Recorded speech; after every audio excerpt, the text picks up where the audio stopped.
All right, here we go. Schedule 1 is a problem, apparently, by Legendary Drops. I already know it's going to be a good video, so I just already hit the like. All right, here we go. Have you guys noticed how increasingly more common it's becoming for some of these indie games to come out of left field and just absolutely decimate? I'm talking player numbers and sales that are embarrassing AAA games. Games made by one guy beating teams of 1,000 developers, tens of thousands if we're going to count Ubisoft in this conversation. Well, probably not for long, but Schedule 1 is a game about friendship. I really need to create a playlist called Stream Queue. I have a list, like a pinned Discord list of them. Making connections. It's about starting from the bottom and working your way up. It's a game about drugs. It's a game about drugs, which makes it all the more ironic for how addicting the game is to play. But I'm seeing this game all over the place. It's on Twitter. It's on Reddit. The reason why people like them is because they get to experience like another side of life that like they can't experience now easily. So like, for instance, like Supermarket Simulator is like, you know, what if I worked at a supermarket, right? And it's kind of like, you know, what if I worked at a supermarket with my friends?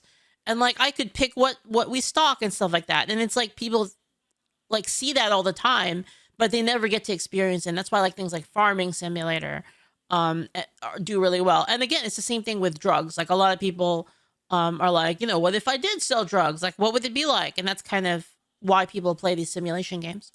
It's on YouTube. It's on Twitch. My buddy who just got his first gaming PC opens up Steam for the first time, and it's the first game that he buys. Games like Schedule 1 are becoming a problem because these games are beating out games that are spending hundreds of millions of dollars to make their games. They're doing it without any marketing. I mean, it goes to show you that all that matters is the gameplay of the game. That's it. Is the game fun to play? Does it feel engaging? That's all people care about. But in fact, it's actually kind of a little bit more tilted in favor of like indie games right now because the perception of like the general gaming industry is negative. So if you see a new game come out from a big studio, you're automatically skeptical, like just by default. So you're already starting from a negative position. And worst of all, they're cutting out the middleman. You can't have that. Because once you start doing those kind of things, when you have that... It's on Steam. Steam's the middleman. ...kind of freedom to create, and you're reaching that kind of success, you're going to start to attract some unwanted attention, and that's exactly where Schedule 1 is today. So today what I want to do is I want to talk about the insane success of Schedule 1, my experience playing it. Yeah, because From Software has a good reputation, unlike the rest of the gaming industry, that's why. Oh, he published them. Oh... Well, then the publisher should provide better value, in my opinion. If the publishers aren't providing value, then fuck them. Honestly, they need to provide better value to like gaming. Provide better value to like their cost benefit ratio to developers.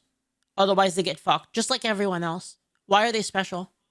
They're not special. They don't deserve like a special protection or whatever. Like fuck them. But you know, there could be good publishers out there that are like, oh well, we're gonna publish your game, and we'll help you out. Like we'll hook you up. We'll get you like some good marketing and stuff like that. But if you don't need it, like if the marketing doesn't do anything, you know, if you want to go with a word of mouth strategy, then who cares really? And why an industry that's ran by investors can't let games like this exist? No, I think he's basically giving the I think it's sort of clickbait. I think that the title is clickbait, but it's relevant. Does that make sense? It's definitely a clickbait title, but it's relevant to like what he's actually going to talk about. In that it's a problem, but the context of who it's a problem for is not who you think it is. Schedule 1 released 2 weeks ago, and within days, it had already climbed the Steam charts. As of recording this video, it is #1 top seller on Steam. It is #4 for concurrent players, and it recently hit a peak of over 450,000 concurrent players, and now averaging 340,000 concurrent players per day. It's currently outperforming. I like how accurate it is that you can't aim. It's actually hilarious. Forming Path of Exile, which just released new content, edging out Monster Hunter Wilds after its first title update, and it's completely humiliating the quadruple A spectacle that is Assassin's Creed Shadows. Schedule 1 is another entry in what is becoming an increasingly common trend. Indie developers releasing games with little to no marketing and watching them explode across the internet. Think Undertale, Stardew Valley, Vampire Survivors, Valheim, Palworld, Balatro. Games made by a single developer or a tiny team delivering exactly what players have been missing and absolutely dominating the charts. And the reason behind a lot of this is that a lot of the game companies aren't delivering what players want. In fact, a lot of them don't give a fuck about the players. I mean, like take what was that game? South of Midnight or whatever. Was that the game? Take like that for example. Players didn't ask for that. They're pushing an idea of what they want the players to like, and they don't give a shit really about what the players want. Their desire to fulfill what the players want is strictly based on them being able to get away with putting in what they specifically want and what the players don't want, in a ratio in which like the players are willing to put up with it. They would rather put in stuff that they want that the players don't want. That's what they want. But they put a little bit of what the players want, just enough to like not piss off the players, enough for them to riot, basically. The game was developed by Tyler, an independent developer out of Sydney, Australia, working under the name Tyler's Video Game But Studio. the problem is a lot of them are very obviously hostile, right? Very obviously hostile to gamers. So it's kind of like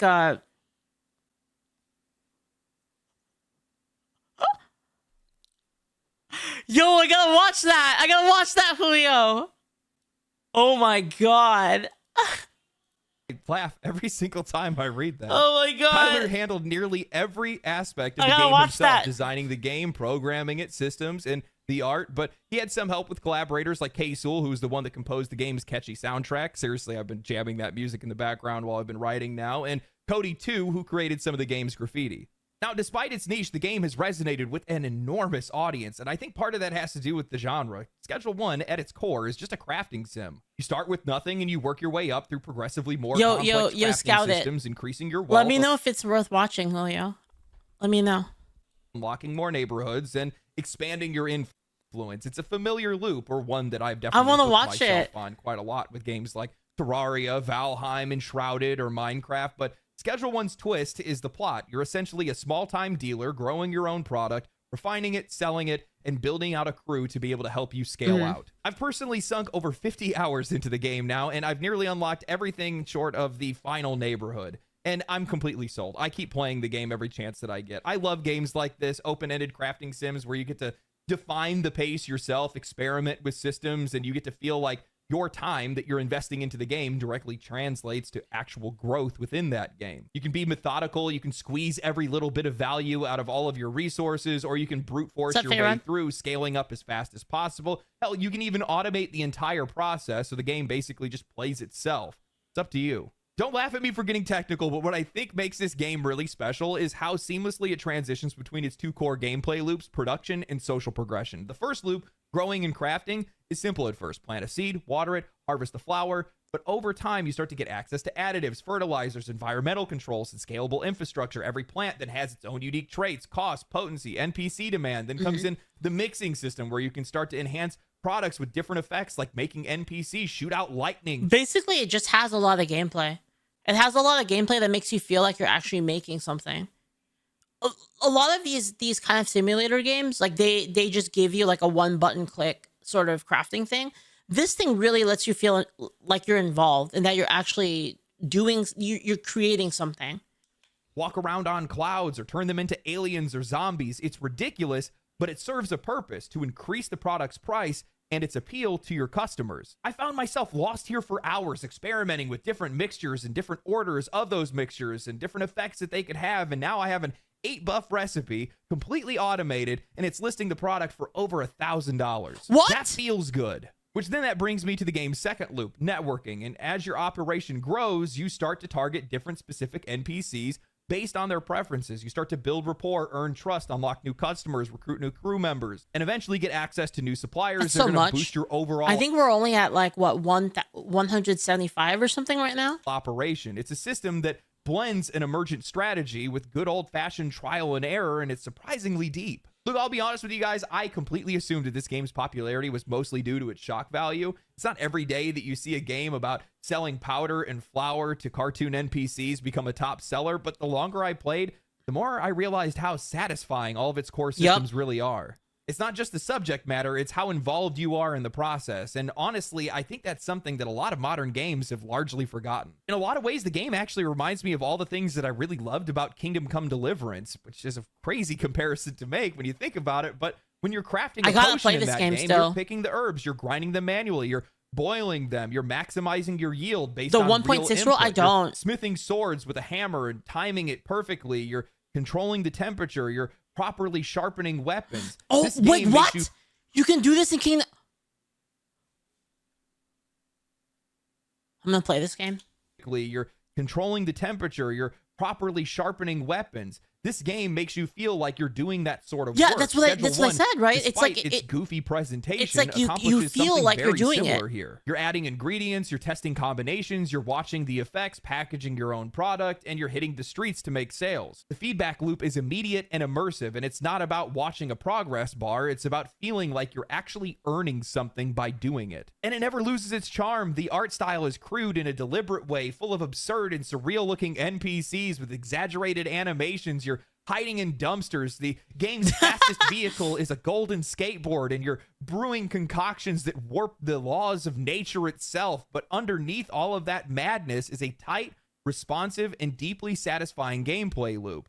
You're laughing 1 minute, and you're planning your expansion strategy the next. I love that every system feeds into one another. Want to automate your production? Well, you're going to need to build out, buy some infrastructure, and hire some employees. Want to scale up quickly? Well, you're going to need to build rep with your suppliers to be able to make more products. Want to maximize your profit? Well, you're going to need to mix with precision and cater to customer demand. Yet at the exact same time, you can ignore all of that if you want, but if you want to dive in, you're rewarded for it. There's a surprising amount of freedom in how you approach everything. You can have your crew pushing your product while you're the one that's focusing on crafting. You can work solo and micromanage every step. You can run your empire in... what's fun is like there's a lot of different jobs that you can have in the game. And that's my favorite thing about it. And it really makes the co-op experience feel really fun. Real time during the day, and then focus on restocking and production at night. The game never really forces you. That's true. If this is the next, if this is the next big thing, and everyone learns, like making the minutia feel fun and impactful is the important part for one of these games, then man, it's gonna be great. Into one particular play style, but everything feels intuitive enough. If they spin out, make a bunch of games based on this. Progress. I think what Schedule 1 people proves hop on the yet train again in this case, especially when it comes to these indie games, is that the gap between indie and AAA has never been wider. I mean, I never take the time to analyze or even notice these kind of things if they even exist in AAA games. Their games are so bloated, overproduced, obsessed with cutscenes and cinematic presentation. Nobody cares. People care mostly about the gameplay, and the gameplay in this is solid. Like even the art, I'm not gonna say, I don't think the art is worse. What I think is it's less expensive to produce it.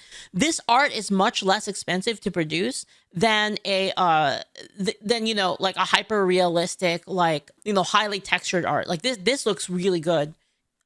This looks really good while also being cheap. It fits the play style of the game. The style of the game. Schedule 1 is the opposite, and I love games like this. So do the players. That's obvious enough. It's lean, it's focused, it's gameplay first, and it works because it never forgets what players are this guy's making bank to play. Schedule 1 only costs $20. It delivers potentially hundreds of hours of content, strong systems, tons of replay value, and a surprising amount of multiplayer depth. It didn't need a cinematic trailer. It didn't need a live action ad campaign. It didn't need pre-order bonuses or influencer hype. It just needed to be good, and that was enough. This is going to sound ridiculous. I'm trying to think of the best way to be able to explain it. The graffiti on the wall is oddly relatable. Makes me feel like one of my friends could have made this game. Yeah. And I think that has something to do with the game's popularity. Because the insight... It's not really taking itself seriously, right? It's all... the game is like fun. It's not taking itself seriously at all. It's not trying to be like anything, the naming of the different products that you can put into stuff, the naming of the product that comes out in the end. I got the whole block hooked on Gorilla Smeg. Like, fucking hilarious, dude. And that's endearing. You want to see that. You see yourself in the game, and you feel like you can relate to the person who made it. I don't feel that way with a lot of games, and I haven't for a long time. And I think that's an incredibly important connection to be able to make. It's one of the intangibles of game design where you feel like your humor, imagination, your interests are shared by the people that made it. You feel vindicated in that. Like you have something in common. And it's called being in touch with your audience. And I think just about anybody can say that this industry has been way out of touch with its audience for a long time. And I've played a lot of games since starting this channel. And at this point, I'm starting to feel like these game developers live in an alternate universe. Nothing feels relatable to me. Everything has to be a tangent to what's going on in the real world. Everything has to have a deeper message. Not everything needs to be like that. It's just not necessary. $20. Another $20 game goes on to sell millions of copies, making a solo developer a millionaire overnight. You know, when Man, this good game for released, him. and it immediately Good for started him to or find some her, whoever it popularity, is. the developer went and put the game on sale. Who does that? Somebody that wants to make money. Somebody that knows what you need to do. Make a fun game. Make it fairly priced. People buy it. Mm-hmm. Crazy concept, I know. This isn't rocket science. How many times have I seen these developers that are basically trying to learn astrology to figure out what players want? Maybe if we read their horoscopes. Then you have a game that makes it... I think one of the biggest problems in gaming is people not understanding their audience. They don't understand like who they're trying to sell a game to, and they try to like they bite off a little bit more than they can chew, and they try to cater to an audience that's not their audience. And it's kind of the case of like the analogy of like the sand in your fingers, right? Like the tighter you grip it, the more falls through your fingers. That's kind of exactly what's going on with a lot of gaming companies, I think. And actually, like recently, I watched an interview by a designer from Dungeons and Dragons, and he said a couple things about it, being that we wanted to capture like they said they wanted to capture the audience of like World of Warcraft because World of Warcraft was making a lot of money, and people that play World of Warcraft, they like RPGs. And they like, dragons and knights and stuff. So let's target that audience. And I remember thinking to myself, like, that's not even the audience. What are you talking about? That's not your audience. That doesn't even make sense. The people that play that, they're not necessarily the same people that play, just because they're into those things. It's a completely different thing. Like a tabletop game, like Dungeons and Dragons, completely different than World of Warcraft. It's like, what are you talking about? Right? Yeah, it doesn't make any sense, basically. And the thing is like to be completely honest, I don't even really think that 4th edition is that bad, to be honest. I know that's a kind of controversial take. I don't think it's that bad. It's just a completely different game. It's really a different genre than like the original, like the older D&Ds. Where you can put horse glaze and chili powder into something to set somebody's hair on fire and give them a long... But you have to understand that you're losing audience in order to gain it's not the same audience, basically. Long face. Monkey brain like game. Me give money. It's not that hard. It's really not that hard. But that scares these C-suite executives because they don't understand the popularity, the virality, the relatability of these games because they can't reproduce it. They can't crack the code on this kind of thing. And because of that, their only answer is to suppress it. It's actually kind of insane how often we're seeing some of these viral indie hits run straight. It almost feels like the more you chase the money, the more it gets away from you. It's kind of weird. It's kind of weird in that way with gaming because chasing the money takes you off target, which is the irony of it, is that you have to understand like what your player base wants, and you have to have a passion for the same thing so that you can create something that they do want. And then if you shift that to optimize for money, then it kind of collapses the whole thing. I feel like, again, like the thing of like you overreach, you overextend and you get punished for it. And then the whole thing collapses basically. Into some form of cold corporate or bureaucratic resistance, whether it's from platform policies, rating boards, legal ambiguity, or flat out attempts to suppress or discredit them. There is a growing pattern here. I think players can feel when it's fake. You know what I mean? Players can definitely feel when you're just making the game for money and that you don't actually care about the game itself. I think people can feel that. Developer releases something fresh and unexpected, it takes off, even and if suddenly even if they're in the only crosshairs. Not because intuitively, they did anything wrong, but because like there's no reason behind it. It's just completely intuitive. Like I think people have this understanding of like a vibe, you know? They feel it like inside that like, oh, this is like just to make money. It's kind of boring. It doesn't really feel good, you know? seated outside the system. When you take a moment to look at the legal and bureaucratic minefield that these indie developers Doesn't have feel to good to play. tiptoe around just to be able to release a game, it's genuinely surprising that we ever see anything original at all. The modern gaming landscape isn't built to encourage creativity, it's structured to protect existing power, intellectual property, and investor interests. In some ways, the system is designed to suffocate innovation unless it's coming from an approved source. I mean, Balatro got slammed by ratings boards for supposedly promoting gambling just because it used poker hands and a scoring system despite no real gambling mechanics being in the game whatsoever. Pal World came up. The thing is it's not just games that are out of touch. It's also like the gaming media. Like both of them are out of touch, and that's why indie is able to hit back so hard, because indie is on touch with the pulse of like what gamers want, because they are gamers. Under fire for copying. Like I wonder like how many cases there are of there being a game and the devs don't even fucking play it. There must, like, what I mean is like the people who make decisions, not necessarily the devs, but whoever has the capability of making decisions actually never even plays the game. There must be so many cases of that nowadays.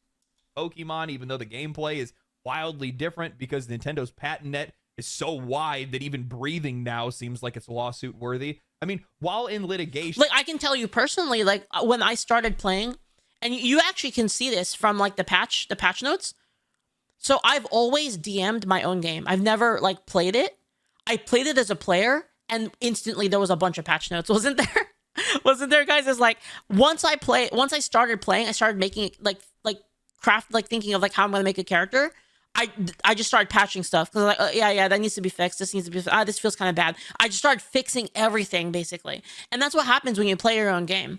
With Pocket Pair, Nintendo is still trying to file new patents to retroactively catch them on. It's reaching a point where making a game that even feels familiar or is using visual shorthand that players understand can get you pulled from storefronts and buried in lawsuits. Now we have Schedule 1 going through the same mess, originally reported on by Andrew Heighton of Insider Gaming in an article titled Schedule 1 being investigated for IP copyright infringement of claims. What? They write, evidence on the investigation surfaced on a website, Pab Business, featuring a document entitled Movie Games S.A. 17-2025 Decision to Commence Investigation Against the Creators of Schedule 1 Production for claims regarding the infringement of the issuer's IP and related to committing an act of unfair competition against it. Movie Games S.A. has its own series of drug dealing games, Drug Dealer Simulator 1 and Drug Dealer Simulator 2. While the name is more overt than its goal, both titles have attracted thousands of players respectively.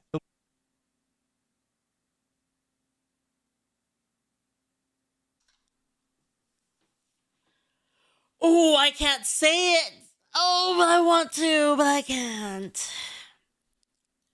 Legal document mentions potential infringement of the issuer's intellectual property rights and activities that bear characteristics of unfair competition have been identified. Ergo, Schedule 1 is too similar to the Drug Dealer Simulator series. Proceedings began as soon as Schedule 1 released on March 24th and featured a comparative analysis of the IP, which includes Drug Dealer Simulator and Drug Dealer Simulator 2 and the Schedule 1 project. The investigation is strongly looking into elements of the game's plot, mechanics, as well as UI user interface. It finishes by saying, the issuer will immediately inform about further actions related to the pursuit. So let me get this straight. They're suing them for making a game about drug dealing? Of claims regarding the infringement of the issuer's IP and the act of unfair competition in subsequent current reports. Yeah, I'm going to take a wild guess here and say the unfair competition they're referring to is the part where Drug Dealer Simulator 1 and 2 combined couldn't even crack 20,000 players, while Schedule 1 is one of the most talked about and played games on Steam right now. Yep. At least with Nintendo and Pal World, you could kind of see where that lawsuit was coming from. The creature designs, the ball throwing mechanics, they were all surface level elements that were echoing Pokemon. Even with Temtem, they got it still was really freaking sus though, because what they're copywriting is a freaking creature coming out of a ball, and that's bullshit. The other stuff maybe like maybe I don't know. Out of the way of Nintendo by making sure they were using cards instead of balls, but this investigation against Schedule 1 feels completely out of pocket. Yeah, this is weird. It's embarrassing that they're even trying. I've taken the time to check it out, and Schedule 1 doesn't really share anything structurally significant with their games whatsoever. The crafting, the progression loops, the interface, the tone, it's all completely different. To be honest, Ubisoft has a stronger claim against them ripping off a Far Cry than they do against Schedule 1. In their games, you start off as a low-level pusher working for somebody else, then slowly build out your own operation. It leans way harder into weighing product, micromanaging dead drops, dodging rival gangs, and ferrying shipments across different islands. It is fucked less up, of a game and more of a chore simulator. The thing is I feel like copyright is being used not in its intended purpose. And something needs to be done about this. Copyright is supposed to be that if I create something, it protects my creativity, so that it encourages people to be more. It encourages people to be more creative, because somebody can't just literally like for instance, if you develop a game, you go through all of the research, all of the design iteration in order to develop a certain game, and someone goes, actually, that's like great. Like, let's just steal the whole fucking thing.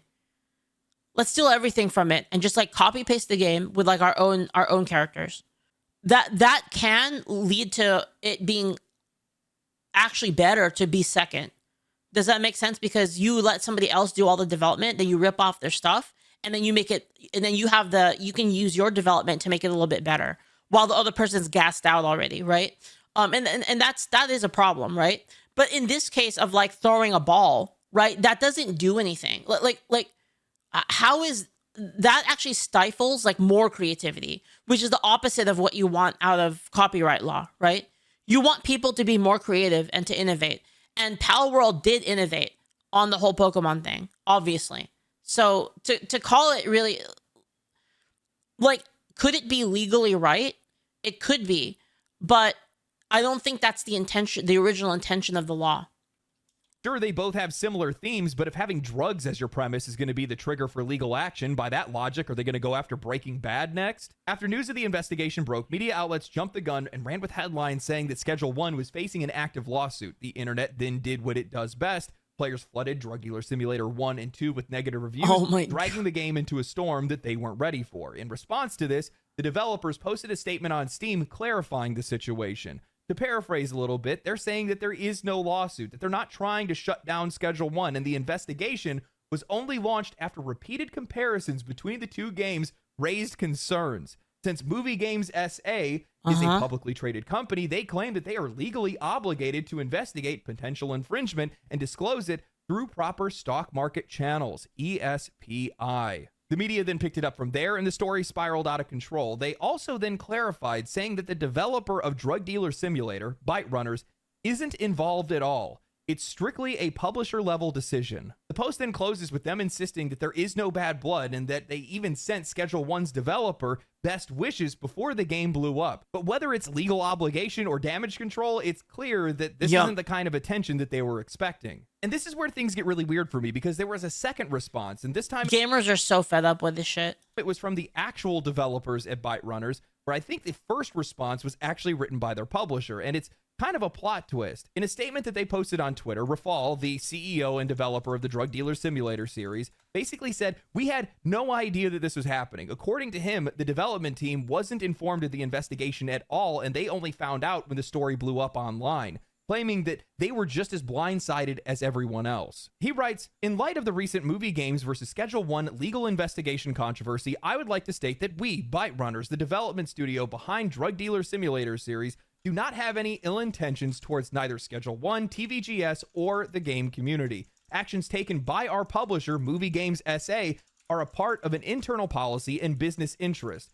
which we have no influence over. We were not informed of their plans and were also surprised by this course of action. We are currently in talks with Movie Games on this matter. For now, we do not want to publicly neither condone nor approve of the actions before these talks have come to any conclusions." I think basically this dude is saying, we don't know if it's good or bad for us yet, so we need to wait to figure it out. We would like to ask everyone on both DDS and Schedule 1 communities to be patient and not spread unnecessary negativity or misinformation. We congratulate the success of Schedule 1 to TVGS and would like every gamer to enjoy and support any game they choose. Our main focus as the dev team is improving the DDS IP, which also includes learning on the Schedule 1 massive success and its and our community feedback on it. All we ask for now is your understanding. The tone here couldn't be any more different from the original Steam post, where the publisher had framed the investigation as a necessary legal procedure. The developer comes off as almost embarrassed by the entire thing. Then they go out of their way to distance themselves from the publisher's action, saying that they don't condone or approve of anything yet. Man, what does that even mean? And now they're just waiting for internal talks? I'm just going to go with my gut here and say they didn't expect the backlash to be this bad. There is no chance, there is no way that you are going to convince me that your publisher, without any communication, suddenly launched a legal investigation on your behalf using your game as a basis without you knowing anything about it. That is not how legal prep works. To even publishers begin are an investigation anti-consumerist, like this, Daka. you need access to build files, source assets, system documentation.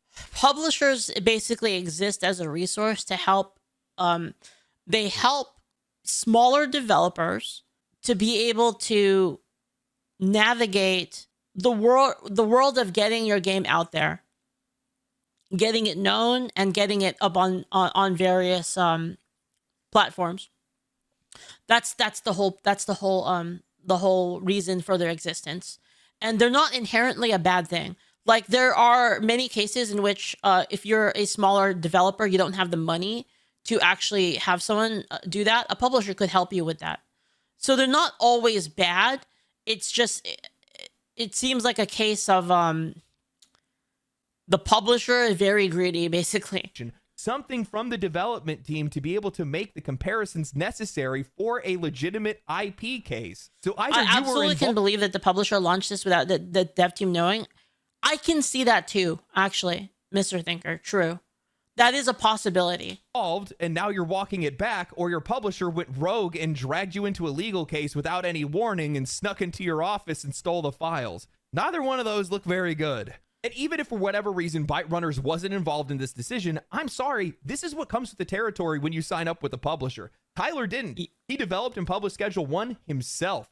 Every decision he makes, every success or controversy, it's all on him. But once you hand over the reins to a publisher, you are also signing up for all of their baggage, the legal departments, the investor meetings, the risk management, the corporate damage control. You don't get to... Okay, so that's true. But if you are like a kind of small indie studio, you might not have an understanding of that. You might just need help navigating like the system. So you're like, oh yeah, well we'll get a publisher, and the publisher will help with that.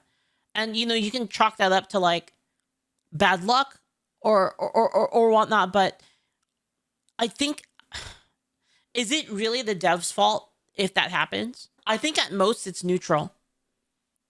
It is kind of it's your fault in a sense that like you did sign up for that specific thing, but you can just get kind of RNG'd by like your publisher being, you just happen to get a bad publisher, and like you thought it was a good idea, and then this happens completely like without your knowledge. Like I'm trying to think of it like guys, it's very, I think in general people tend to downplay the difficulty of something.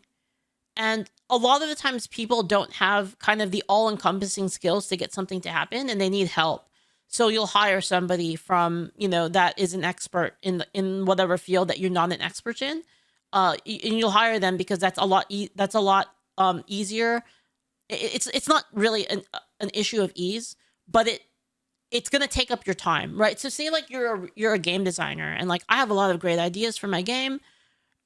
If you were to also look into the publishing side of things and have a full understanding of publishing, that would take away time that you could be using developing the game and doing what you're actually good at, right? So if you hire somebody, like if this is the industry norm that you hire a publisher and you're an indie developer, and it's like, oh yeah, well, I don't know that much about publishing, but everybody has a publisher, so I'll just hire a publisher, and then they can deal with that for me. They can deal with that for me.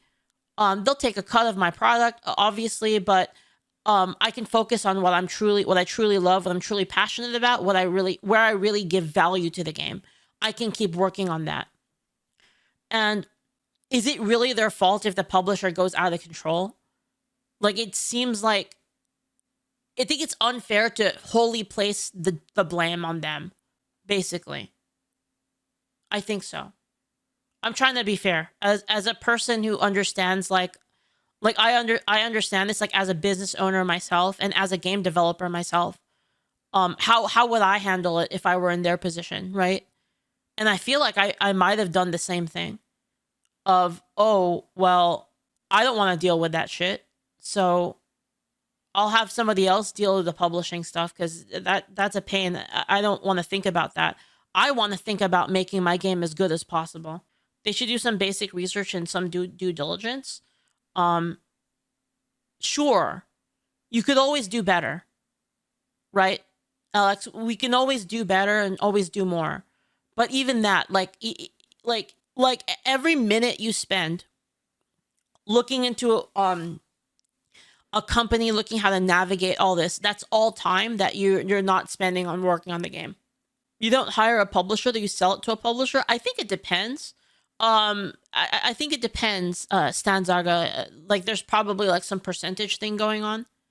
It's kind of yikes to sign away the rights to the extent, but it is standard, so unfortunate. Yeah, I mean, like, you would, again, like, if you were like kind of new to the scene, right? Like, you're new to the game development scene.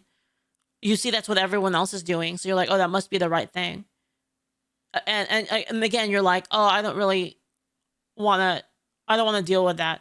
Like, I know, like, for me, it's really hard for me to like deal with stuff that's like, and I don't know if this is like, if this is like some kind of ADD thing or something, but I have a very, very hard time even doing minimal tasks in something that I'm not aligned towards. Does that make sense? Like, it will take me 10 times as long as like someone else, it'll take me 10 times as long as like a average person to like do a task that is not within my skill set. And that might be hard to understand. But since I am like that, I can see the reasoning behind somebody saying like, okay, you take care of it. I trust you. Right? I trust you to do your job. Yeah. Mm-hmm. Opt out when it gets uncomfortable. And the claim that the investigation was already in motion before the game took off, total bullshit. The investigation was formally initiated on April 3rd. Scheduled. Like, I'm really bad at things that I lack proficiency in, but I'm able to go psycho mode on stuff that I do have proficiency in. Like, basically, like, I have a trait where my proficiencies are like really high, but then my non-proficiencies are really low. I'm like the opposite of a jack of all trades. Does that make sense? I'm like more of a specialist. 1 launched on March 24th, and by the 30th, it had already hit over 400,000 concurrent players. This wasn't some long-planned legal strategy. Otherwise, why would you guys have sent them a congratulations email? The autism perk. Kind of. I don't know if that's an autistic thing. I don't know. I don't know that much about autism. I'm gonna be real. I don't know what that is, but I'm telling you that's how it is for me. Like, I have an incredibly hard time with anything that is not within my specific expertise.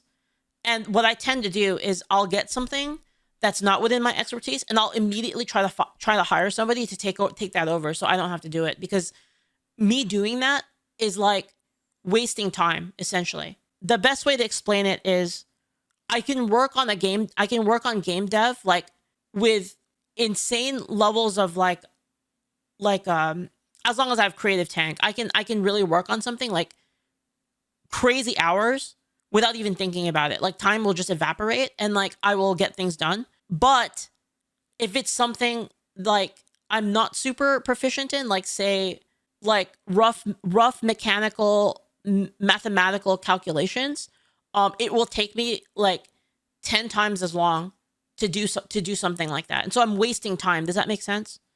I'm like literally wasting my time by doing that, because I could be doing something I have much higher proficiency, and then I could instead sell my time in the other thing to like hire somebody to do that at a higher rate.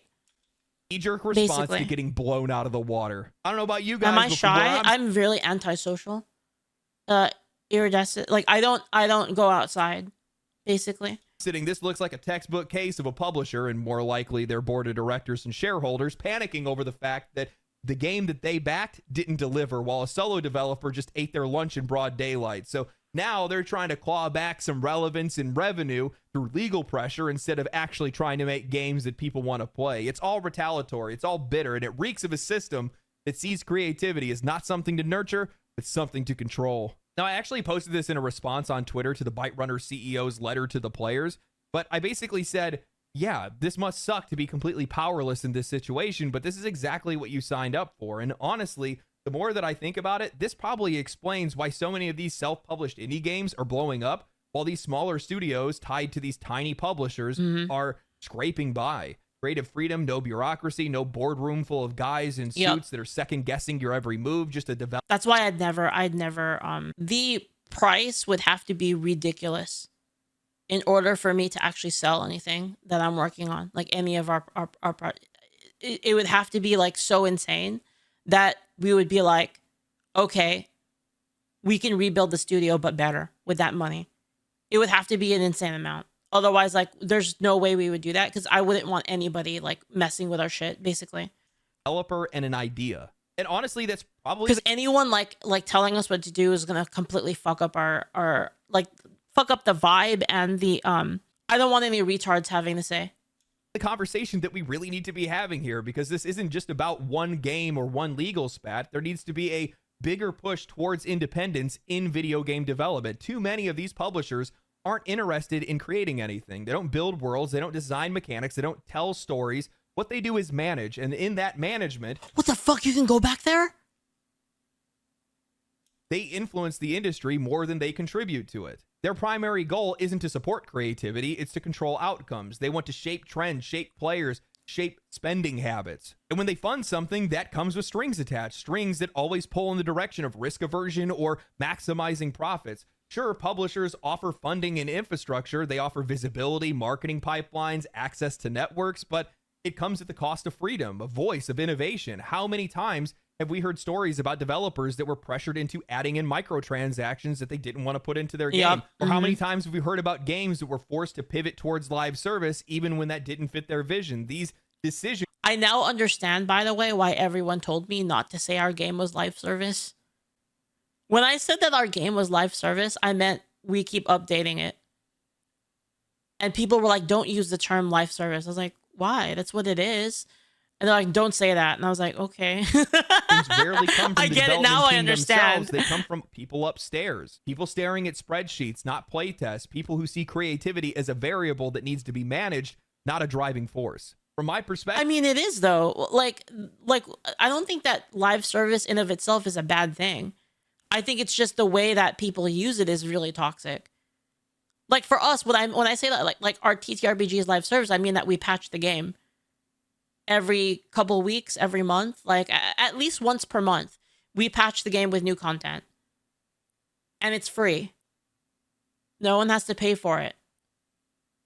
If you want to pay for it because you want to support the development, then we appreciate that, but it's free to play. In many ways, publishers have become the industrialists of this medium. They're more concerned with scalability and litigation than actually making games themselves. They commodify everything about the creative process. They strip out the rough edges, the weird ideas, the risk, and replace them with something that fits into their monetization. Angel Sword Battle Pass. No, we'd never add something like that for Marine model of the moment. Sorry, and tangent. Then they sit back wondering why none of these games are resonating, why they're failing to meet their sales targets. It's not the players that are the problem. It's not the developers, Alex, you're right. I will. It's the layer that's in one between day when we the have suits time that are trying to systemize everything that's not meant to be a system in the first place. And the more games that we see, like Schedule 1, that are succeeding without them, the more obvious that becomes. You know, I think a lot of these publishers and executives that are running these companies are the biggest barrier to creativity and success for the vast majority of these developers. They don't outright build anything themselves. They just go out of their way to try to control it or squash it if it threatens their margins in any way. And that sucks. Not just for us, the players, but also for the people that are making these games. I mean, like, patent laws in general in the video game ecosystem just don't make any Thank you so much, Kelly. Thank you. Thank you for the sub. Welcome. Thank you. sense whatsoever. All these layers of red tape for something that just shouldn't be there in the first place. Even if a developer isn't trying to copy something, they're just going to ignore it or try not to be anything like it just out of the implicit threat. John says you've seen the flying glitch in Schedule 1. Is that the one where you jump in the doorway and you just keep jumping up and down? And then it buffers the height or something? And then when you step outside, it like launches you like into orbit? It comes from legal action. They just stay away from it. That's why we sit back and wonder why we haven't seen a game like this again. Or that, or whatever it might be. You know, in theory, publishers are supposed to be there to be able to make things easier for developers. They're supposed to be able to take care of all the noise, and then developers just focus on. What's my game called? It's called Lyrian Chronicles. It's Angel Sword TTRPG. It's a tabletop RPG, kind of like games like Dungeons and Dragons and Pathfinder. If you're interested in that, what I'm talking about is the MMO. So we have like a. Is it an MMO? Technically it is, right? It is a well, it's not massively, I guess, right now. It's not really massively. I don't know. How much is massively? How many people do you need to be called massively? It's basically an online TTRPG that has like lots of players. I think there's like 60 right now. It's massive for a TTRPG. I guess it is, yeah. True. It's like a 60 player TTRPG right now. You can join via Patreon. It's actually the price is actually going to go up on Tuesday. So if anyone's interested, now's like a good time to get it. Doing what they do best. It's like a MUD. No, it's basically, it's like West Marches. If you know what West Marches is, it's like West Marches, but it's like very discovery focused and player driven. So players can do whatever they want. They can coordinate and do whatever kind of stuff that they want. And there's like story arcs and they discover like information. They share it with each other. They go on expeditions, come back with treasure. Making video games, and that's about it. But the minute that you start handing over all of that power, all of a sudden you find out that you don't really get to make a whole lot of decisions on your own anymore. That's what's happened to some of these people. When you get in bed with these guys, this is the end result of that. They go out and attack your competition. How does that feel? I can't imagine that feels very good. These guys are creative. They want to make games. I would feel fucking terrible if that happened. I would feel so bad if that happened. I want other people to be inspired by their work and make games of their own. And now you have to sit back and watch what happens. I'm sorry, man, but you're not innocent in that. Ugh. And, you know, we feel the effects of it, too, without a doubt. We still get some great games, but at the exact same time, I mean, I've had a really weird feeling that things have just kind of felt samey for a really long time. Very samey, very safe in a lot of cases. And I think that comes from the fact that, you know, if any game tries to make a game like... Innovation only comes from passion, that's why. You can't force it. Like Pokemon, they're going to get scared away or they're going to get sued into oblivion. So many mechanics. I mean, look at the way that Nintendo has litigated and people can tell. Just about everything. So they can tell when you don't care. Thing. Look at WB Games and the Nemesis system. Something that would revolutionize RPGs and we'll never see it. Ever. There's such a poison to this industry. It's insane. Yep. And you look around and notice almost every single one of these breakout hits have always been self-published. And in some cases where these developers did go through a publisher, the only reason they did that was to be able to protect their identity. There needs to be more options for that. That needs to be nurtured and taken care of. There needs to be more developers that are making games themselves, publishing games themselves, and there needs to be an easier way for these guys to get onto platforms without the need of a publisher. Oh, no, never mind. There's already ways for them. You don't even need publishers anymore. Sure, for like legal and patent and stuff like that, hire a lawyer, man. Why are you handing away all of your profit, all of your control to a bunch of people that don't want to have anything to do with the creative process whatsoever? It just doesn't make any sense. You can promote your games online with no problem. Balatro had next to no marketing whatsoever. Schedule 1 had next to no marketing whatsoever. That's the good thing about stuff like Steam and the internet. Took a lot of power away from these traditional outlets that held all the keys. Now people can do them themselves, like by word of mouth. It's so much easier. Valheim had no marketing whatsoever. There's so many more examples that I could give of games that never had an ad or a commercial or anything like that. They were just on Steam. People played it. People liked it. Spread by word of mouth. Fair price, good game. People go buy it. As far as it needs to go. That's what needs to happen. We need more of it. And I want that to be a big focus. I think Steam is the leader in that. Steam's definitely the one that's been pushing and helping a lot of these indie developers be able to find their legs in the industry. And I appreciate that. I think everybody does. There's a lot of games that we would have never had if it wasn't for Steam. So. True. Thank God for Gavin. Anyway. Man, aren't you guys worried? Like, man, what if something happens to Gavin? Man. I feel like he's holding back the floodgates, like, actually. What's going to happen? Oh my God, Alex. Yeah, I was literally just thinking that. I hope you guys enjoyed the video. If you guys did enjoy the video, like the video, subscribe to the channel. Can you guys imagine if, like, Gavin was an asshole? Man. Comment down below. Share the video to your friends. Share it on social media. Come watch me on Twitch. Come join the Discord. Come hang out. Stay cool. Stay on Twitch. Anyway, that was the legendary drops. Have you guys noticed? This was a good video. This was a good video, but it was really kind of. Man, it was sad a little bit, right?